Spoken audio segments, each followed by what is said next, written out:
সে কোনো সাংবিধানিক প্রতিষ্ঠান শেখ হাসিনা অক্ষত রাখেনি, ভেঙে চুরে চুরমার করে দিয়েছে। ওই যে প্রয়াত প্রখ্যাত পপ সঙ্গীত গায়ক, ব্যান্ড সঙ্গীতের আমার খুব প্রিয় একজন আয়ুব বাচ্চুর একটা বিখ্যাত গান ছিল না, যে প্রেম আমার উপর পড়েনি, আমি প্রেমের উপর পড়ে চুরমার গুড়গুড় হয়ে গেছি।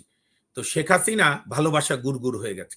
শেখ হাসিনা সমস্ত প্রতিষ্ঠান ভেঙে চুরমার করে দিয়েছে। তার একটা বড় হচ্ছে বিচার বিভাগ। তো এই সরকারের বর্তমান অন্তর্বর্তী সরকারের 1 নম্বর ব্যর্থতা হচ্ছে আইন শৃঙ্খলা পরিস্থিতির অবনতি, মানে রোধ করতে ব্যর্থ হওয়া। আমরা চাই আর না চাই, বলি আর না বলি, এটা তারা হচ্ছে। এখনো সময় আছে। একটি বিষয় বলছে আমাকে রাষ্ট্রপতি বানালি কেন, আমাকে প্রধানমন্ত্রী বানা, কারণ ক্ষমতা প্রধানমন্ত্রী তখন, যেহেতু সংসদীয় ব্যবস্থায় যাচ্ছি। আরো একটা দেখেন, নেলসন ম্যান্ডেলা, এটা আমার ইমরান খানের বই থেকে, ইমরান খানের ইন্টারভিউ থেকে শোনা। নেলসন ম্যান্ডেলা যখন এত বড় 27 বছর কারাগারে, তো রেকর্ড, কেউ ভাবতেই পারেনি যে উনি মুক্তি পাবে। আমার মনে আছে ছাত্র জীবনে আতাউল্লাহ সাহেবের মানে জ্ঞাতার্থে বলি, আমরা ঢাকা বিশ্ববিদ্যালয়, রাজশাহী বিশ্ববিদ্যালয় সব জায়গায় মিছিল করতাম। ফকির আলমগীরের বিখ্যাত একটা গানই ছিল, শুভ হোক জন্মদিন, নেলসন ম্যান্ডেলা হোক তোমার জন্মদিন। তো যাই হোক, তো নেলসন ম্যান্ডেলা মুক্তি পাওয়ার পরে 1 টার্মই প্রেসিডেন্ট হলেন, 2য় টার্মে উনি ইলেকশনই করলো না। তাকে আদর করে সবাই ডাকতো মাদুবা সাউথ আফ্রিকায়। তো আপনার মাদুবা যখন ইমরান খানরা গেল, ইমরান খান তখন 92-তে ক্রিকেট চ্যাম্পিয়ন হওয়ার পর, তো প্রেসিডেন্ট প্যালেসটা এত বড় সাউথ আফ্রিকার কেপটাউনে। তো ইমরান একটু বলেছে যে বাহ, আপনি তো বাসে খুব আরাম। তো আপনার সাউথ আফ্রিকার সেই বর্ণবাদ বিরোধী নির্যাতিত নেতা, বিশ্ব নেতা নেলসন ম্যান্ডেলা বলেছিলেন যে আমি তো এই বাসায় থাকি না, আমি এটা রেখেছি আপনারা যারা অতিথিরা আসেন বড় জায়গায় সবাইকে ঘুরে দেখানোর জন্য। আমি থাকি, আমার ওয়াইফ উইনি ম্যান্ডেলা যে বাসা কিনেছে একটা ফ্ল্যাট শহরের উপকণ্ঠে, ছোট্ট 1800 না 1500 স্কয়ার ফিট, সেই ফ্ল্যাটে আমি থাকি। এবং দেখেন, নেলসন ম্যান্ডেলা 2য়বার প্রেসিডেন্টই প্রার্থী হলেন না। তা আমাদের দুর্ভাগ্য, আমরা তো এই রাজনৈতিক নেতৃত্ব পাইনি, অতীতও পাইনি, বর্তমানও পাচ্ছি না।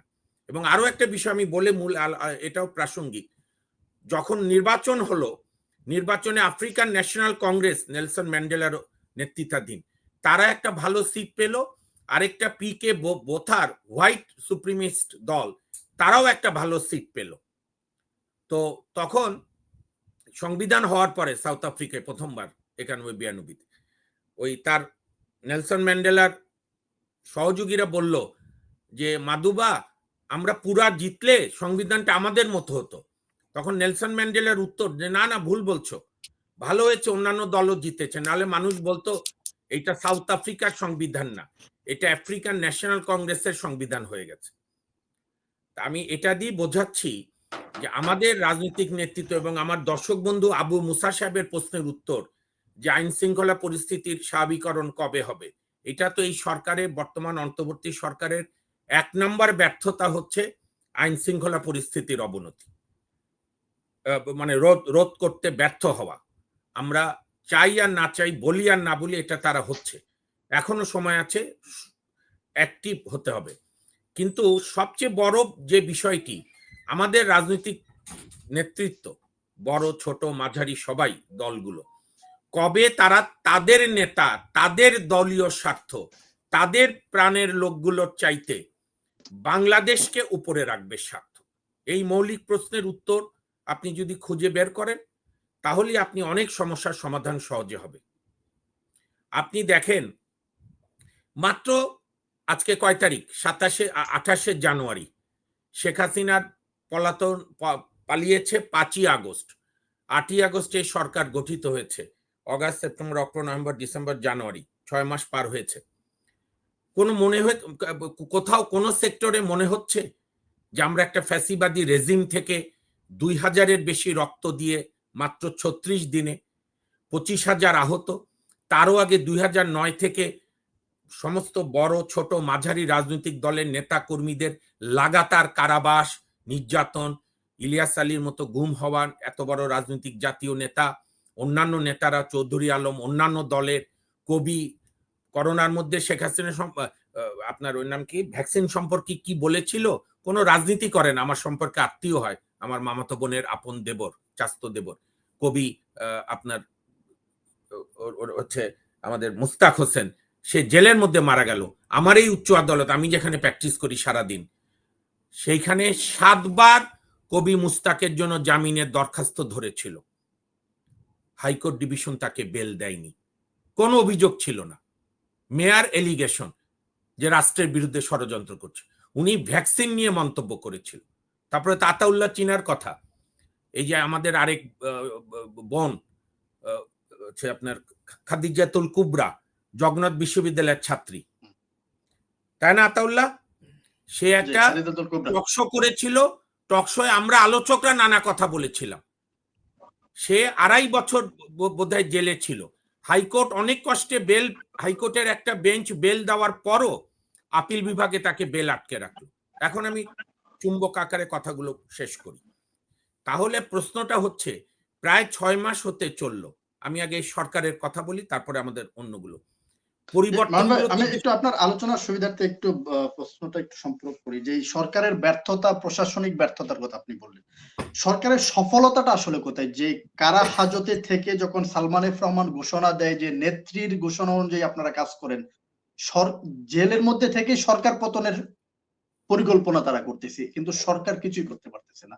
ফ্যাসিবাদ কি মাথাচাড়া দিতে সহযোগিতা করছে সরকার? জি, আমি বলছি, ধন্যবাদ সম্পূরক প্রশ্নের জন্য। আমি উত্তরে আমি আপনার এই প্রশ্নের উত্তর অবশ্যই দেব। যেটা বলছিলাম, তো আপনার সেইখানে পরিবর্তনগুলো তো মানুষের কাছে দৃশ্যমান হতে হবে, তাহলে সবাই এখানে একমত হবেন। আমরা লাগাতার গত বছর পর বছর বলেছি যে দেশের কোন সাংবিধানিক প্রতিষ্ঠান শেখ হাসিনা অক্ষত রাখেনি, ভেঙে চুরে চুরমার করে দিয়েছে। ওই যে প্রয়াত প্রখ্যাত পপ সঙ্গীত গায়ক, ব্যান্ড সঙ্গীতের আমার খুব প্রিয় একজন আয়ুব বাচ্চুর একটা বিখ্যাত গান ছিল না, যে প্রেম আমার উপর পড়েনি, আমি প্রেমের উপর পড়ে চুরমার গুড়গুড় হয়ে গেছি। তো শেখ হাসিনা ভালোবাসা গুড়গুড় হয়ে গেছে। শেখ হাসিনা সমস্ত প্রতিষ্ঠান ভেঙে চুরমার করে দিয়েছে। তার একটা বড় হচ্ছে বিচার বিভাগ। কারণ আতাউল্লাহ সাহেবরা যারা আগামী দিন নেতৃত্ব দেবে, আমরা আপনাদের উপর আশাবাদী। আপনাদেরও দৃষ্টিতে আমার কাছে মনে হয়েছে, অন্যান্য রাজনৈতিক দল তো নীরব, ইভেন আপনারাও বিচার বিভাগের সংস্কার, বিচার বিভাগ নিয়ে উদ্বেগ, বা বিচার বিভাগে আদৌ কি সংস্কার হচ্ছে, এগুলো নিয়ে আপনাদেরও কোনো দৃষ্টি নাই। এটা না হলে তো আমার কিছু না, আমি তো আইনজীবী আছি। কবির বিশ্বকবি রবীন্দ্রনাথের ভাষায়, সাগরে পেতেছি শয্যা শিশিরের কি ভয়। অত বড় ফ্যাসিস্ট হাসিনার আমলে যখন 4টা ডাল ভাতকে টিকে থেকে প্রতিবাদ করেছি, এখনো করব, কিন্তু রাষ্ট্রের পরিবর্তন কোথায়? তো বিচার বিভাগে, সেই বিচার বিভাগের আমাদের বিচারপতিরা সাবালক হবে কবে? কবে? এখনো সমস্ত নাগরিকের বিচারের দ্বার বন্ধ কেন? এখনো কেন অনেক কোর্টে আমরা শুনি এই মামলা শুনবো না, ওই মামলা শুনবো না। আমি এখানে আরেকটা প্রাসঙ্গিক প্রশ্ন রাখতে চাই। একজন সাবেক প্রধানমন্ত্রীর ন্যায় বিচার পাওয়ার জন্য একটা সরকার বদল হতে হবে, 2000 ছেলে মেয়ে জীবন দেবে, 25,000 আহত হবে, শত শত ছেলে মেয়ের চোখ অন্ধ হবে, পঙ্গু হবে, তারপরে সেই সাবেক প্রধানমন্ত্রী ন্যায় বিচার পাবে। আমাদের বিচার বিভাগকে এই প্রশ্নের উত্তর দিতে হবে, বাধ্যতা আপনার তাদেরকে দায়বদ্ধ করতে হবে। কিন্তু আমরা কি দেখছি? আমরা সেগুলো সব ভুলে যাচ্ছি। এই সরকার শুধু না, সকল রাজনৈতিক দলগুলো ক্রিয়াশীল যারা, বড় ছোট, কাজী সেখানেই তো প্রশ্ন আসছে।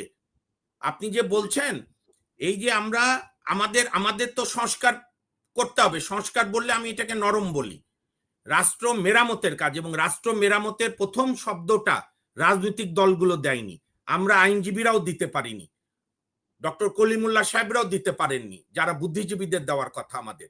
এটা দিয়েছিল 2018 সালে আমাদের ছেলেমেয়েরা, যখন ওই যে শাহজাহান খানের সেই কুখ্যাত উক্তি যে গরু ছাগল ড্রাইভার চিনলেই হবে, পড়াশোনা লাগবে না, 2 জন ছাত্রকে মেরে ফেললো মিরপুরে। তখন আমার মনে আছে ছেলেমেয়েরা ঢাকার রাস্তায় 18 রাতের ভোটের 6 মাস পর লিখলো রাষ্ট্র মেরামতের কাজ চলছে।